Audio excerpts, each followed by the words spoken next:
Сэтгэлд чинь ус зацуул сүүрэг. Хариугийн сайхан амьдр гэж өрөө.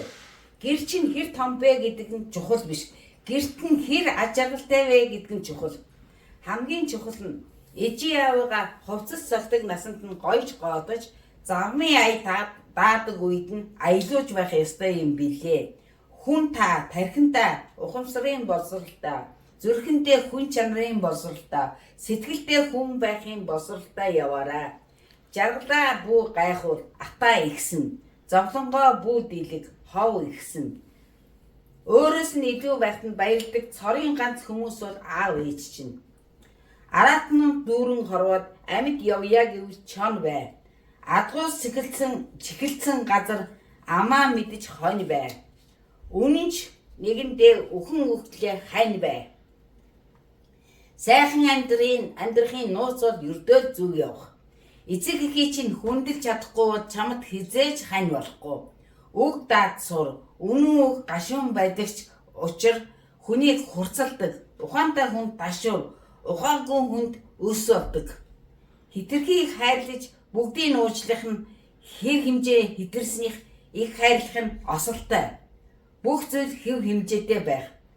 Үрдээ хөрөнгө биш, хүнийг хайрлах ухаан, амьдрах чадвар, үг даах ухамсар үлдээ. Нэг нь өрх гэрийн тэргүүн, нөгөө нь их хүн болно.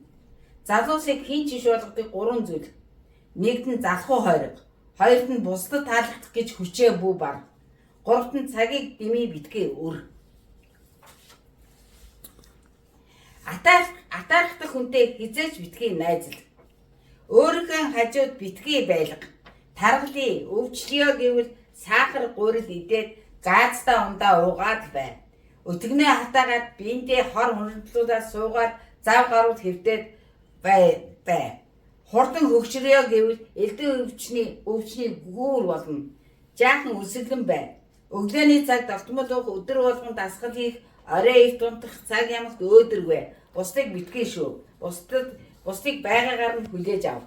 Уужууд авчин хорвоод ухаан зарж тэмүүлж амьдрал болно шүү дээ. Нутаг ус ээж авдаа залбирч явахад хүний амьдрал дээшилдэг юм. Тууштай хөдөлмөрлөж, зорьсон зорилготой хүрэх гэж хичээж амьдрах нь чухлаа.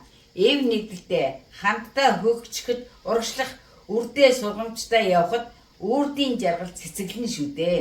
Өөрөө өөргөөрөө жаргаж бай. Хүний сэтгэл хизээ хүрдэг гэж хамаг чадлаараа хичээгээд байхад, дутуу өмдөд байх үед нулимсaan хүртэл биднээс нууж явдаг ээжийнхээ нуурын өшиг тунгалаг хайрыг дээдлж яваарай. Энэ хороод нүглийн дундах ганц ээжигээ л хайрлж яваарай. Мянга уучлаад засрахгүй хүнийг орхисон дээр шүү. Цагийн гарц байдаг юм. Хүний дайдаа явахын тулд хүлээцтэй байж сур, ухаан зарж сур, уужуу байж сур, үг сонсож сур. Игчтэй байна гэдэг дэндүү тансаглал юм. Хятадын гүн ухаанд хоригдлуулсан мөнгө нь хожим нь ядарсан үед нь эмээ мөнгө болно гэдэг. Үүндээ л хадгалахад зориул.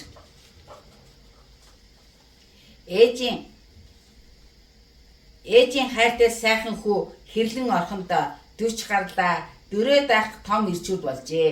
40 нас гэдэг чинь хүний хувьд дуршлах хоригдлуулсан нас. 40 наснд айх зүйл огт үгүй болж өөдрөг бодож, уур хичээл амьсгал дундаас төрж гарсан ялагдал нь амжилт руу ойрдох алхам болдог. Үүнийг үргэлж санаж яв. Аавынхаа залуугийнх шиг шанаа нүргэн өтгөн хөмсөг шулуун инээхэн хүртэл адилхан юм. Хэвлээд минь багтаж байсан жаахан өрсөд минь хэнхэгдэж жээжэнд минь эргэж зогсон юм би. Аяа би ямар их азтай вэ?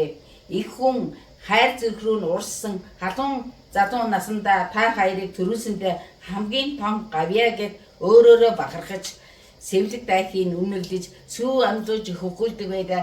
Гэвч одоо сархтын гашууныг даахын дайтай ир хүн болжээ. Сайхан хорвоо бүхэлд нь сэтгэлдээ багтаасан аавын гэрээс гараад амьдралын өрхийг татсан нархнууд минь ээ. Жигүүрэн дийлхэн нисэж яваа өрсөд минь ээ. Жавартай өгөөр ониж далавчийн бүх гимтэгээрээ жаргал зовлон өөрөөрөө дуулаад цаг нь ирэхээр ацсэгийн тариулаад газарднаа. Жаахан ээж нь хүү нараа харууд нь жаргах нарыг олонтаа харж мандаж сайн явгийг харж байна.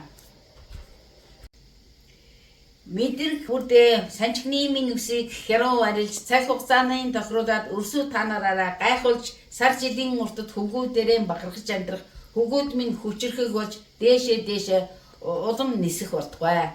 Миний ачнаар эмэм захихад дасгалтай сайн хий өөрийгөө ялд сур тууштай байцур сэтгэлийн өөдөр байгаараа гэж өрөөйдөө. Ээж нь хийдгээ хийчихсэн ач зэнараа өсгчихсэн. Одоо зүгээр л дуртай зүйлээ хийж жаргая. Миний гих бүх ачзээ нартаа миний хайртай өсвөд минь амгалын хингийн жаргаж байг амсах идэлх хувь сав дүрэн хайлгаж байг. Өөртөө заавал цаг гаргаж хүнд түүхгүй байхын тулд тасгал хийж өглөө болон өөртөө 2-3 цагийг зориулж та нарынхаа төлөө ихэн сэтгэлээр Бурхны номоо уншиж Бурхандаа нар сар тэнгэрдээ даатгаж уншиж суухдаа баярлаж ихэн санаа үрдэг хичээл бахархж байна. Бурхан номоо чин сэтгэлээрээ уншиж их дэм болж байгаа гэдэгтээ итгэлээрээ өглөөний сүү цайгаа өргөж миний хийх ажил гэдэгтээ итгэж тасралтгүйгээр хийдэг юм шүү.